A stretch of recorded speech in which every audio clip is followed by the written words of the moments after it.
আসসালামু আলাইকুম রহমতুল্লাহ বারকাতু।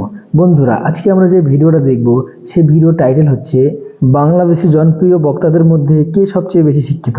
বন্ধুরা, বাংলাদেশের মিজানুর রহমান আজহারি, শেখ আহমদুল্লাহ, আবু তাহা মোহাম্মদ আদনান, আরও যে বক্তাগুলো রয়েছে তাদেরকে তো আমরা প্রত্যেককেই চিনি, কিন্তু এদের মধ্যে থেকে কে সব থেকে বেশি শিক্ষিত সেটাই জানবো আজকে আমরা এই ভিডিওতে। তো বন্ধুরা, ভিডিওটা খুবই ইন্টারেস্টিং হতে চলেছে, আপনারা শেষ পর্যন্ত অবশ্যই জুড়ে থাকবেন আর অবশ্যই একটা কমেন্ট করে জানাবেন যে আপনার প্রিয় বক্তাকে। তো বন্ধুরা, চলেন সময় নষ্ট না করে ভিডিওটা শুরু করি। বাংলাদেশের জনপ্রিয় বক্তাদের তো আপনারা সকলেই চেনেন, কিন্তু আপনি কি জানেন বক্তাদের শিক্ষাগত যোগ্যতা কতটা? আজকের এই ভিডিওতে আমরা জানবো বাংলাদেশের জনপ্রিয় 8জন বক্তার শিক্ষা জীবন বা কে সবচেয়ে বেশি শিক্ষিত। মূল অংশে যাওয়ার পূর্বে চ্যানেলটিকে সাবস্ক্রাইব করতে ভুলবেন না। শায়খ আহমদুল্লাহ 1981 সালের 15ই ডিসেম্বর লক্ষ্মীপুরে জন্মগ্রহণ করেন। তার পড়াশোনা হলো তিনি কওমি মাদ্রাসা শিক্ষা বোর্ড বিভাগ থেকে কৃতিত্বের সঙ্গে দাওরায়ে হাদিস শেষ করেন। এরপর খুলনা দারুল উলুম থেকে ইফতার সম্পূর্ণ করেন। আবু তোহা আদনান ইসলামী আলোচকদের মধ্যে অন্যতম তিনি। তার আসল নাম হলো আহসানুল আদনান তোহা। তিনি 1991 সালে জন্মগ্রহণ করেন। আবু তোহা মোহাম্মদ আদনান রংপুরের লায়ন্স স্কুল অ্যান্ড কলেজ থেকে এসএসসি পাশ করেন।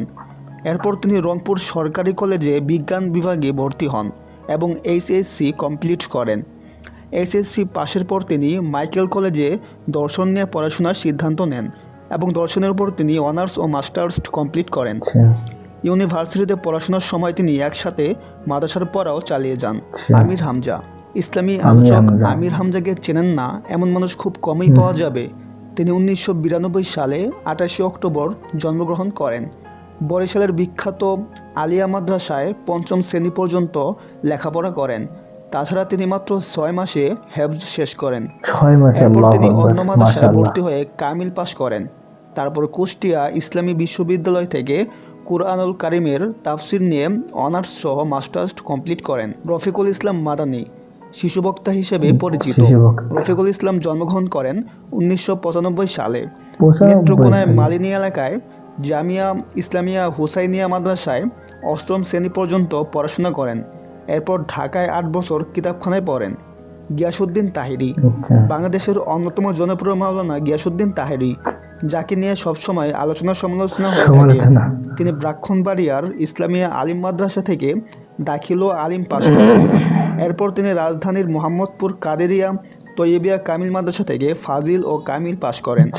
আবরারুল হক আসিফ সকল শ্রেণীর লোকের কাছে খুব প্রিয় একজন ইসলামী বক্তা হলেন আবরারুল হক আসিফ। তিনি 2010 সালে হেফজ শেষ করেন। তিনি মূলত জেনারেলে পড়াশোনা করেছেন। তিনি মাস্টার্স কমপ্লিট করেছেন। সামনে তিনি মুফতি লাইনে পড়াশোনা করতে আগ্রহী বলে জানিয়েছেন।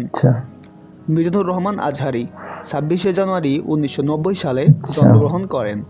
মিজানুর রহমান ঢাকার ডেমরায় অবস্থিত দারুন নাজাত সিদ্দিকিয়া কামিল মাদ্রাসা থেকে 2004 সালে দাখিলি পরীক্ষায় জিপিএ 5 পেয়ে উত্তীর্ণ হন। 2006 সালে আলিম পরীক্ষায় গোল্ডেন জিপিএ 5 লাভ করেন। 2007 সালে ইসলামিক ফাউন্ডেশন আয়োজিত মিশর সরকারের শিক্ষাবৃত্তি পরীক্ষায় প্রথম স্থান অধিকার করে মিশরের আল আজহার বিশ্ববিদ্যালয়ে আন্ডার গ্র্যাজুয়েট করার জন্য মিশরে যান। সেখান থেকে ডিপার্টমেন্ট অফ তাফসির অ্যান্ড কুরআনিক সায়েন্স থেকে 2012 সালে শতকরা 80% সিজিপিএ নিয়ে অনার্স উত্তীর্ণ হন। মিশরে 5 বছর শিক্ষাজীবন অতিবাহিত করার পর 2013 সালে মালয়েশিয়া যান। সেখানে গার্ডেন অফ নলেজ খ্যাত ইন্টারন্যাশনাল ইসলামিক ইউনিভার্সিটি থেকে পোস্ট গ্র্যাজুয়েশন সম্পূর্ণ করেন। মোহাম্মদ মামুনুল হক তিনি 1973 সালে ঢাকার আজিমপুরে জন্মগ্রহণ করেন।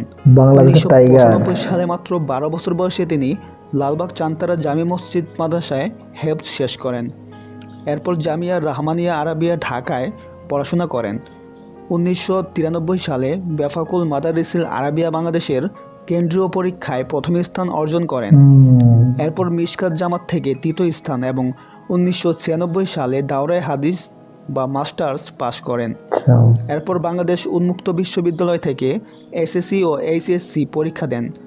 তারপর এশিয়ান ইউনিভার্সিটি অব বাংলাদেশ থেকে অর্থনীতিতে অনার্স ও মাস্টার্স সম্পূর্ণ করেন। তো ভিউয়ার্স, এই জনপ্রিয় বক্তাদের মধ্যে আপনার পছন্দের বক্তাকে কমেন্টে জানাতে ভুলবেন না। তো বন্ধুরা, ভিডিওটা যদি ভালো লেগে থাকে অবশ্যই বন্ধুদের মাঝে শেয়ার করবেন আর এই চ্যানেল নতুন হয়ে থাকলে চ্যানেলটিকে সাবস্ক্রাইব করে পাশে থাকা বেল আইকনটি অন করে রাখবেন কারণ এরকম সুন্দর সুন্দর ভিডিও আমি আপলোড করতে থাকি। আর কমেন্ট করে অবশ্যই জানাবেন যে আপনার পছন্দের বক্তা কে। তো বন্ধুরা, দেখা হচ্ছে পরবর্তী ভিডিওতে। ভালো থাকবেন, সুস্থ থাকবেন।